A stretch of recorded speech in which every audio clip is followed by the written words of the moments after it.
Hello বন্ধুরা, আশা করি তোমরা সবাই ভালো আছো। আর আমিও গরমের চোটে চলে যাচ্ছে, মোটামুটি ভালোও নয় খারাপও নয়, দুটোর মধ্যিখানে পড়ে আছি। এত গরম এত গরম, তোমরা জানো যারা হাওড়ায় থাকো, যে মানে কী আর বলবো জাস্ট।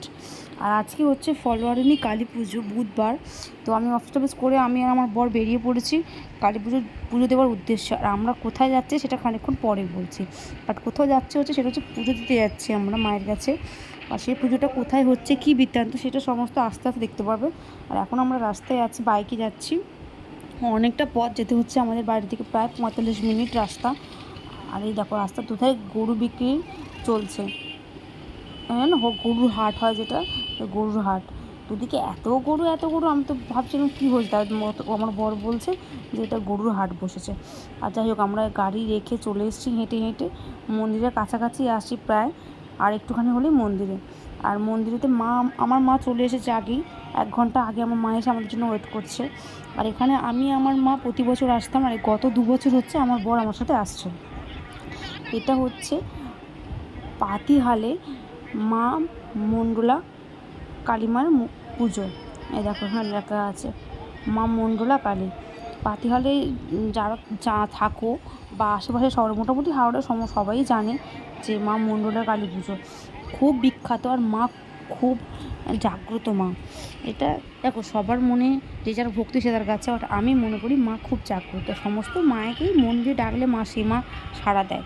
আর এই হচ্ছে মায়ের এখানে একটা বড় ডিসপ্লেতে মায়ের ছবি দেখানো হচ্ছে, ডাইরেক্ট মন্দির থেকে লাইভ দেখানো হচ্ছে। এখন মায়ের চলছে সাজ। এই হচ্ছে মায়ের মূর্তি। এত সামনে থেকে তো দেখাতে পারতাম না, তাই এটার মাধ্যমে দেখালাম। আর এখন আমি আমার বর লাইনে দাঁড়িয়ে আছি পুজো দেবো বলে। এই যে আমি পুজো ডালা নিয়ে নিয়েছি, আর পুজোটা দিচ্ছি। আর এখানটা আমাকে খানিকটা ভিডিও করে দেখানোর চেষ্টা করছি তোমাদেরকে। এই হচ্ছে মায়ের মন্দির। মা হচ্ছে রক্ষাকালী। মা খুব সুন্দর, মা শান্তিদাহিনী মূর্তি। মায়ের দেখতে পাবে মায়ের দুটো হাত। এই হচ্ছে মায়ের মন্দিরে মায়ের ব্রাহ্মণরা ফুল দিয়ে পুরো সাজাচ্ছে। আর এইদিকে হচ্ছে ডন্ডি কাটার পর্ব। এখানে কয়েকশো ডন্ডি কাটা হয় সন্ধ্যে 7টা থেকে। কয়েকশো মানে ধরো মোটামুটি 700-800 তো হবেই হবে। আমি আমার প্রার্থনা নিয়ে আর গত 2 বছর ধরে আসছি, জানি না মা কবে আমার কাছে আমার দিকে মুখ তুলে তাকাবেন, কিন্তু আমি আশা রাখি মা নিশ্চয়ই আমার দিকে মুখ তুলে তাকাবেন। এত মানুষ যখন এত কষ্ট করে ডন্ডি কাটছে, মানে এত মানুষের উপরে মায়ের আশীর্বাদে হাত মায়ের মাথায় রেখেছেন, নিশ্চয়ই আমাকেও মা খালি হাতে ফেরাবেন না, এই আশাতেই আমি আসি। আর শুধু এই আশাতে আসি বলবো না, মায়ের এই মায়ের মাখানো মুখটা, মায়ের যে মুখ, সেটা আমাকে যেন টানে। আমি অফিস করে এখন এসেছি, ভাবো এরপরে আবার গিয়ে আমি অফিস যাব, তাও আমি না আসে থাকতে পারি না। আর এই গরমে বিশ্বাস করো মারাত্মক কষ্ট হচ্ছে, এত কষ্ট হচ্ছে যে বলার নয়। এখানে ছোটো দেখো দুটো বাচ্চা দেখতে পাচ্ছ, ওরাও ডন্ডি কাটছে, একদম ছোটো থেকে একদম বয়স্ক, ওনারা ডন্ডি কাটে। আর এখানে প্রায় 100-200টা পাঁঠা বলি দেওয়া হয়, ধুনো পোড়া হয়, আর বুক ছিটে রক্ত দেয়। সবই মায়ের ভক্তি। আর মায়ের মন্দিরটা এত সুন্দর করে বাঁধানো, এত সুন্দর করে তৈরি করে কী বলবো। আর মায়ের নিজস্ব পুকুরও আছে। সমস্ত তোমার সাথে শেয়ার করবো কী কী করি যতক্ষণ আছি। সেই ভোরবেলা বাড়ি যাবো, ভোরবেলা পর্যন্ত কী কী হয় পাইটুকু তোমার সাথে শেয়ার করার চেষ্টা করবো। তোমার অনেকেরই বাড়ির আশেপাশে এরকম মায়ের পুজো হয় ভলোহারিণীতে। কার কার বাড়ির কাছাকাছি পুজো হয় বা কী হয় আমাকে প্লিজ জানিও। আর বিশ্বাস করো তোমরা, মা কালীর নাম শুনলে বা মা তারার নাম শুনলে, আমি কেন জানি না আমি পাগল হয়ে যাই। আমাকে মনে হয় যে একবার মায়ের দর্শন করতেই হবে। আমার বাড়ির ওখানে, মানে হাওড়া কোনার ওখানে এত পুজো হয়। যদি আমি কানে শুনি যে আমার কাছাকাছি হচ্ছে, আমি যাওয়ার চেষ্টা করি একবার মায়ের দর্শন করতে। অন্তত মা কালী আর মা তারার প্রতি আমার আলাদাই দুর্বলতা, আজ নয়, এটা ছোটো থেকে আমার খুব ভালো লাগে। মা হয়তো আমাকে টানে, আর মা আমায় কোনোদিন খালি হাতে ফেরাননি। আর এটা হচ্ছে ওই ডিসপ্লেতেই দেখাচ্ছে সকালবেলা যখন আসেন মন্দিরে, মা হচ্ছে পাশের পাড়া থেকে মা মন্দিরে আসছেন। এই হচ্ছে দেখো মায়ের রূপ, তখন ফুলে দেখতে পাওনি তোমরা ভালোভাবে। এত কয়েকশো লোক, মানে কয়েক হাজার লোক, কয়েকশো বলবো না, কয়েক হাজার লোক মাকে এইভাবে মাথায় করে নিয়ে আসেন, বাজনা বাদ্যি সহকারে, বাতাসা ঋণ দিতে দিতে। এই দেখো, এই হলো মায়ের সুন্দর রূপ। মা যে কি সুন্দর, আর মায়ের যে কি দাপট এই এলাকায়, সেটা তোমরা বুঝতেই পারছো লোক দেখে। এমনি এমনি তো এত লোক হয় না। দেখো মায়ের দুটো হাত, একটা হচ্ছে আশীর্বাদ দিচ্ছেন আর একটা মা ফল নিচ্ছেন। বললাম না কয়েক হাজার লোক, শুধু দেখো। আর এখানে বাতাস হরিণরও দিচ্ছে। এইগুলো আমরা আগের বছর দেখেছিলাম, কিন্তু এবছর যেহেতু আমি অফিস থেকে যাচ্ছি আর আমার মাও যেতে পারেনি গরমের জন্য, সেই জন্য আমি আর এইগুলো দেখা হয়নি। বা যেহেতু ডিসপ্লেতে দেখাচ্ছে, তাই দেখার লোভটা আমি আর সামলাতে পারলাম না। যাই হোক, তারপরে এখানে আলুর যেটা হয় বাঁকানো বাঁকানো, ওটা কী বলে, আলুর চিপস সামথিং, যাই হোক ওটা খেয়ে নিল। আমার বড়েরও খিদে পেয়েছে, ও তো অফিস থেকে এসেছে আর সেই দুপুরে ভাত খেয়ে এসছে। এখন বাজে প্রায় রাত্রি 8:30 9টা বাজে। আর আমার মা খাবার করে নিয়ে এসছে, নিরামিষ আলুর তরকারি আর পরোটা, ওটা রাতে খাবো। আর এই দেখো এখানে এখনও ডন্ডি চলছে, সেই 7টার সময় ডন্ডি শুরু হচ্ছে। আর ওই যে ঠাকুমাটা, বয়স্ক ঠাকুমাটাকে, ওটাকে আমি এই 3 বছর আসছি, ওনাকে আমি 3 বছর ধরে দেখছি।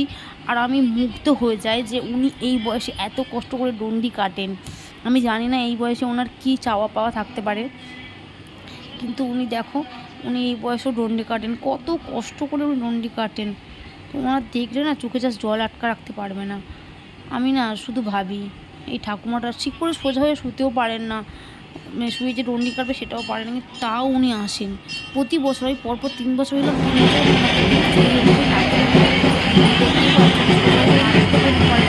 আছে বয়সে, বয়সের কারণে অসুস্থ পারেন না। আমার খুব জিজ্ঞাসা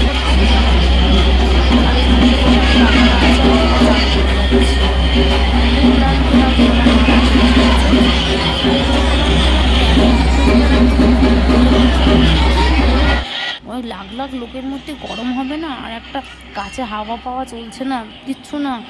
দেখতে পাচ্ছ কত লোক দেখতে পাচ্ছ। আর ওই হচ্ছে দূরে হচ্ছে মায়ের মন্দির, আর আমরা যেটা বসে আছি এটা শিব ঠাকুরের মন্দির, মহাদেবের মন্দির আমরা বসে আছি। মা এখানে মহাদেবের মন্দির আছে আর মায়ের মন্দির আছে। এই হচ্ছে একটা বড় চালা। আর ওই যেখানে লাইটটা জ্বলছে দেখতে পাচ্ছ, ওখানে হবে পাঁঠা বলি। আর এখানে সমস্ত পাঁঠাগুলো বাঁধা আছে, একটু পরেই শুরু হবে পাঁঠা বলি। 7টা থেকে 10টা অবধি হলো ডন্ডিটা। আর এই যে পাঁঠা বলি হওয়ার জন্য তার প্রস্তুতি চলছে। আর এই হচ্ছে মায়ের পুকুর, যে পুকুরে মায়ের ঘট ভাসান হয়, মায়ের মূর্তি ভাসান হয়, আর এখানেই সমস্ত কিছু হয়।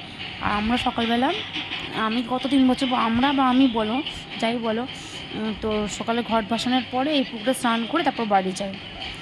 আমি এটা মানি যে মায়ের ওই সমস্ত ফুল, সমস্ত কিছু মায়ের ঘাটে যখন পড়ে, তখন স্নান করার পর একটা আলাদাই শান্তি অনুভব হয়। আর আমার মা বলে যে এই পুকুরে স্নান করলে নাকি সুস্থ থাকা যায় বা সুস্থ থাকে। অনেক দূর দূর থেকে অসুস্থ রোগীরা এই পুকুরে স্নান করতে আসে। এই দেখো পাঁঠাগুলোকে কীরকম স্নান করাচ্ছে, ঠিক আছে? এই দেখো এত মানুষের ভরসা বিশ্বাস তো আর তুচ্ছ হতে পারে না। হ্যাঁ, অনেকে হয়তো বলতে পারো যে এখনও পাঁঠা বলিটা কেন হয় বা কি। দেখো বিশ্বাস করো, আমি এই ব্যাপারে কোনো কথা বলবোই না, যে যার কি বিশ্বাস সে তার কাছে, তাই না? আমি গরমে বসে বসে দেখতে থাকছি, একের পর এক পাটা আসছে, চান করানো হচ্ছে আর আমি পাকা নেড়ে যাচ্ছি। এত গরম না, একবার মনে হচ্ছে এক দৌড়ে ছুটতে বাড়ি পালিয়ে যাই, কিন্তু সেটাও যেতে পারছি না, কারণ পুজোটা দেখতে হবে আমাকে। পুজো দেখি বা প্রসাদ নিই, সকালবেলা প্রসাদ নেবো, তারপর তো বাড়ি যাব। আর এত লোক এত লোক, আর একটু যদি হাওয়া দিত, বিশ্বাস করো এক ফোঁটা গাছের পাতা নড়ছে না। সবার হাতে দেখো পাখা, সবার হাতে পাখা, মানে মেলায় কিছু বিক্রি হোক আর নাই হোক, কিছু পাখা বিক্রি হয়েছে। হাওড়াতেও অনেক জায়গায় ভালো ভালো বেশ বড় করে এই ফলহারিণী মায়ের পুজো হয় অনেক জায়গায়, আমার পরিচিত অনেক জায়গায় হয়। আমার কিছু রিলেটিভের বাড়িতেও হয়, খুব ক্লোজ রিলেটিভের বাড়িতে হয়, কিন্তু সব কিছুটা তো আর সবার সাথে শেয়ার করা যায় না। ছোটো থেকে আমি এই পুজোটাকে দেখে আসছি, বাট এই ফলহারিণী কালী পুজো এখানে না, মানে আমার কোনো রিলেটিভের বাড়িতে হয়, সেটা ছোটো থেকে আমি দেখে আসছি, তাই এই দিনটা আমি কিছুতেই মিস করতে পারি না। দেখো এই পাঁঠাটা কি বড়, দেখো কত বড় পাঁঠা এটা। এটাকে যে কীভাবে কাঁধে নেবে আমি সেটাই ভাবছি, এত বড় পাঁঠা কীভাবে কাঁধে নেবে। উনি তো ড্যাং করে চাগিয়ে কাঁধে নিয়ে নিচ্ছে টকাস করে, কিন্তু এটাকে কীভাবে নেবে দেখি। দেখো দেখো শুধু চাগাতেই পারছে না, দুটো দাদা চাগাতেই পারছেন না ওনারা, কোলে তুলে নিয়েছে কিন্তু কাঁধে নিতে পারেনি। কি করে নেবে, এত ভারী আর এত বড়। এই দেখো কোলে করে নিয়ে যাচ্ছে।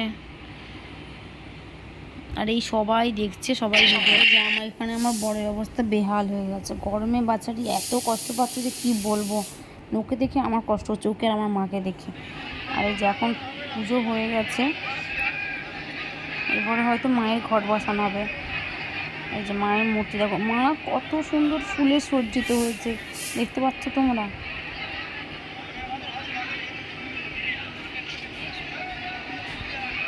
মায়ের পুজো কমপ্লিট হয়ে গেছে, আর এই হচ্ছে মায়ের ঘট নিয়ে আসছে, এবার মায়ের হবে ঘট ভাসানো। এখন বাজে প্রায় 4:10। এই ভোরবেলা মায়ের ঘট ভাসানো হচ্ছে। এই ঘট ভাসানোর পরে এক এক করে সবাই মায়ের পুকুরে স্নান করতে নামবেন। এই আসছে মায়ের ঘট। জয় মা ফলোয়ারিনীর জয়। সবাইকে ভালো রাখো মা, সুস্থ রাখো, এই কামনাই করি। তার সাথে সাথে মা আমার মনোবাঞ্ছাটা একটু পূর্ণ করো। অনেক আশা নিয়ে এসেছি, এটাই মাকে বলার, আর কিছু বলার নেই। আবার হবে আসছে বছর, 1 বছরের অপেক্ষা। এই আমার স্নান হয়ে গেছে, তোমার দাদা তো স্নান করবে না, ওই জন্য হাত মুখ ধুয়ে নিচ্ছে, একটু মাথায় জল ছিটে দিয়ে নিচ্ছে। এখন বাজে 4:30, এখনও দেখো সূর্য ঠিকঠাক ওঠেনি। আর এখন নিতে এসছে চরণামৃত। ও ওই যে দাঁড়িয়ে চরণামৃত নিচ্ছে, ওরপর আমি নেব। এই যে এটা খাওয়ার পর না মনে হয় অনেক তৃপ্তি লাগে, সারা রাতের যে ক্লান্তি, হ্যাঁ, গরমে কষ্ট, সে সমস্ত কিছু দূর হয়ে গেল, বিশ্বাস করো। আর এই দিকে হচ্ছে মায়ের ফল প্রসাদ বিতরণ। ওই যে দূরের ঘরটা, ওই ঘরটা প্রায় ভর্তি হয়ে যায় ফলেতে মায়ের। আর এই যেখানে হচ্ছে ফল প্রসাদ বিতরণ, এনারা সমস্ত ফল বিতরণ করে দেন, কাপড় মায়ের যা পায় সব বিতরণ করে দেন। আর এই হচ্ছে মায়ের সামনেটা, মানে মন্দিরের সামনেটা দেখো, এত সুন্দর করে সাজানো গোছানো, এত সুন্দর, মানে খুব ভালো লাগবে। যেমন লাইটিংয়ের কাজে প্রতিটা ঠাকুরের ছবি দেওয়া, দেখো তোমরা। আর ওই যে দূরে দেখতে পাচ্ছ, ওখানটা হচ্ছে পাঁঠা বলি, কাল রাতে যেটা হয়েছিল। অনেকটা জায়গা নিয়ে মায়ের এই মন্দিরটা, অনেকটা জায়গা নিয়ে। তোমরা যদি কারো সম্ভব হয় তাহলে নেক্সট বছর এসো, আমি গ্যারেন্টি দিচ্ছি খুব ভালো লাগবে তোমাদের। আর মা কাউকে খালি হাতে ফেরান না, এই ভরসায়, এই বিশ্বাস আমার আছে। শত লাখ লাখ মানুষই যারা এসেছেন সবাই আছে, তাই তারা এসেছেন। তোমরাও এসো, আমি বলছি খালি হাতে তোমরা ফেরত যাবে না, ঠিক আছে। যাই হোক, সমস্ত কিছু করে আমরা বেরিয়ে পড়েছি টোটো করে, কারণ আমাদের গাড়িটা স্টেশনে রাখা আছে। এখন টোটো করে স্টেশনে যাব, মাকে টেনে তুলবো, তারপরে আমরা যাব বাড়ি। আর এখন বাজে 5টা, আমি বেরিয়ে পড়েছি। ভোরবেলা আকাশটা কী ভালো লাগছে, আর কি টোটো যেতে না গায়ে যে হাওয়াটা লাগছে, চোখ জুড়ে আসছে ঘুমেতে, বিশ্বাস করো। সারা রাত্রির তো ঘুম নেই, চোখ জুড়ে আসছে। আর এই যে আমার মা, আর আমার সব থেকে ভয় লাগছে আমার মাকে নিয়ে, কারণ আমার মায়ের হাই প্রেশার। সে এই গরমের মধ্যে যে মায়ের যেন না কিছু হয়, মা যেন অসুস্থ না হয়ে পড়ে। মা তাই বলছিল যে আমার গা বমি করছে, আমি শুধু বলছি তুমি জল খাও, গায়ে মাথায় জল দাও। এই স্টেশনে দেখো এই দুজনের কীর্তি দেখো, দুজনের গরমের মধ্যে গড়াচ্ছে। আর এখনও টিকিট কাউন্টার খোলেনি, মানে আমাদের মা যে যাবে আমতা, তার টিকিট এখনও দেবে না। মা বললে তোরা বেরিয়ে যা, আমি টিকিট পেলে বেরিয়ে যাবো। তাই আমরা দুজনে বেরিয়ে এসেছি, গিয়ে আগে স্নান টান করবো, তারপর ভালো করে 1 কাপ চা বানিয়ে খাবো দুজনে, তারপরে তার কথা। আর সকালবেলা গাড়ি চালালে হাওয়াটা যা লাগছে না, আমার চোখ কোনো বন্ধ হয়ে যাচ্ছে। আর সময় শুধু আমার বর আমাকে বলছে ঘুমিয়ে পড়িস নিস তো। আর আমি তো প্রায় ঢুলঢুলো হয়ে যাচ্ছে, আবার ভাবছি ধুম করে গাড়ি থেকে পড়ে যাই, এই জন্য ঘুমাতেও পারছি না। আর ও কন্টিনিউ বক করছে, যাতে না আমি ঘুমিয়ে পড়ি। এখন দোকান পাকাটা কোথাও খোলা পাচ্ছে না, যেটু গিয়ে দাঁড়িয়ে চা খাওয়া। তাই ঘরে এসে একদম চা বিস্কিট নিয়ে বসে পড়েছে। বাট এই বিস্কিটটা আমার না, আমার চিকুকে বিস্কুটটা খাওয়াবো, আগে আমি চাটা খেয়ে নিই। চিকু তো জল বিস্কিট খায়, আমি ভিজিয়ে রেখেছি। আর এই যে চানটা করে একটু মুখটা ফ্রেশ লাগছে। আর এখন আমি রেডি হয়ে গেছি, অফিস যাব। চাটা খেয়ে নিই, খেয়ে দিয়ে অফিস যাবো। দেখতে পাচ্ছ মুখ চোখের অবস্থা। এখন বেশ টানা যদি ঘুমোতে পারতাম খুব ভালো লাগতো, কিন্তু সেটা তো হইবার নয়। এই যে আমার চিকুরানি সারা রাত আমার কালকে দেখতে পায়নি, তাই একটু আদর খাচ্ছে, আদরটা করে দিই, দিয়ে ওকে বিস্কুটটা খাইয়ে দিই। আর এই বিস্কুট খাওয়ার সময় এত বায়না করে, মাঝে মধ্যে আমার এত ভালো মেয়ে হয়েছে যে আমি নিজেই চিনতে পারি না যেটা আমারই চিকু। তো ওকে বিস্কুটটা খাইয়ে, ওষুধ খাইয়ে আমি বেরাবো অফিস যাওয়ার জন্য। আর তোমাদের কিন্তু জানিও ব্লগটা কেমন লাগলো, সারাদিন মায়ের পুজো দেখালাম, যতটা পেরেছি আমি চেষ্টা করেছি। পাঠাবলিটা আমি নিজে দেখতে যাইনি, তাই তোমাদেরকেও আমি দেখাতে পারিনি। আর অনেকেই বলছিল যে আমার বড়ো বা অনেকেই বলছে যে পাঠাবলির ভিডিও করতে নেই, তাই সেটা করার দরকারও পড়েনি, আমি যাইনি যেহেতু। আর বিস্কুট খাওয়ার পর চিকু খাচ্ছে এখন ওষুধ, এটা হচ্ছে ভিটামিন ওষুধ একটা, সকালে খাওয়াতে হয় ওকে প্রতিদিন। কোনো দিন ভালো মেয়ের মতন খেয়ে নেয় এরকম, কোনো দিন আবার এত বায়না ধরে যে কার বাবা সাত দিয়ে যুগে ওষুধ খাওয়াবে, এরকম একটা ব্যাপার। তো এই গরমে সবাই সাবধানে থেকো, ভালো থেকো, যতটা পেরো জল খেও, টক দই খেও, যতটা আমি জানি ততটাই তোমাদের বলতে পারছি, বেশি করে জলটা খেও। আর বাড়ির বড়োদের খেয়াল রেখো, আর একটু বয়োজ্যেষ্ঠ যারা এদের সুগার প্রেশারের রুগী, তাদের একটু আলাদা করে কেয়ার নিও, কারণ এই সময়টা না এত শরীর খারাপ করছে যে বলার নয়। আমরা নিজেরাই ধুমধাম মাথা করে মনে পড়ে যাবো, এই পড়ে যাবে ভাব। আর এত রোদ্দুর উঠছে, রোদ্দুরটা একটু কম বেরোনোর চেষ্টা করো, আর বাড়ির বড়োদেরও বা বাচ্চাদেরও রোদ্দুরে কম বার করো। আমি এই বেরোবো, তার মধ্যে দেখো আমি জামাটা পরেছি, লেগিংসটা পরতে যাও, লেগিংসটা জাস্ট নেবো পরবো বলে টানাটানি শুরু হয়ে গেছে।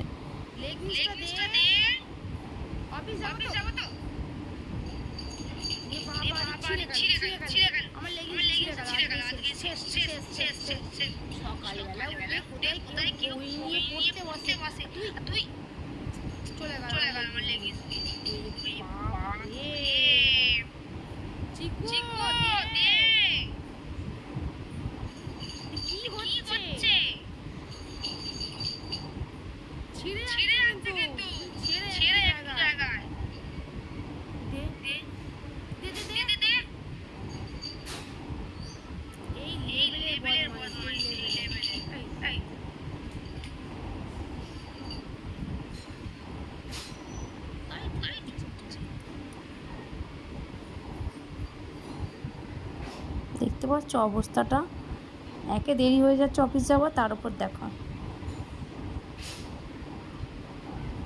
যাই হোক, অনেক যুদ্ধ করার পর লেগিংস পরে আমি বেরিয়ে পড়েছি অফিসে যাওয়ার উদ্দেশ্যে। যদি ভিডিওটা ভালো লেগে থাকে প্লিজ চ্যানেলটাকে সাবস্ক্রাইব করো, লাইক করো আর কমেন্ট করো। প্লিজ তোমরা পাশে থেকো যাতে আমি আরও ভালো ভালো ভিডিও বানাতে পারি। তোমাদের সাপোর্ট আমার সত্যি খুব দরকার। টাটা, দেখা হচ্ছে নেক্সট কোনো ভিডিওতে।